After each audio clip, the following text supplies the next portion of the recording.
নমস্কার বন্ধুরা, আপনারা কীরকম আছেন? এসএস কৃষ্ণায় আপনাদের স্বাগত। আমি একটা নতুন ভিডিও নিয়ে এসেছি। দেখুন, 250 গ্রাম দুধ নিয়ে এসেছি। দুধটা কিন্তু আমি একদিন ফ্রিজে রেখে দিয়েছিলাম, ঠান্ডা দুধ না হলে হবে না। একটা সাদা বোতল নিয়ে নিয়েছি।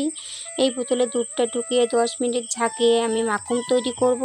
দেখো, আমি 10 মিনিট ঝাঁকিয়ে নিয়েছি। দেখো, মাখন কিন্তু উঠে গেছে, বাইরে থেকেই বোঝা যাচ্ছে অনেকটাই মাখন হয়েছে 250 দুধে। তাই আমি বের করে এবার দেখাবো।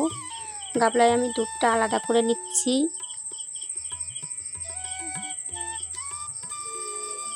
এবার বাটিতে বের করে নিলাম। দেখো, 250 দুধে অল্পই, কারণ এটা গোপালকে দেব। এবার ঠান্ডা বরফ আছে, কিন্তু এইরকম জল নিতে। মাখন বাটিতে নিয়েছিলাম, সেই বাটির ভিতরে এই ঠান্ডা বরফ জলটা দেব। এবার মাখনটা আস্তে করে তুলে নেব। এইটা কিন্তু হাতে লাগবে না, কেন ঠান্ডা জলে মাখনটা তাড়াতাড়ি উঠে যায়।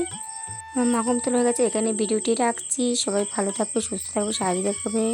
যদি ভালো লাগে একটা লাইক আর কমেন্ট করে দেবে। নমস্কার।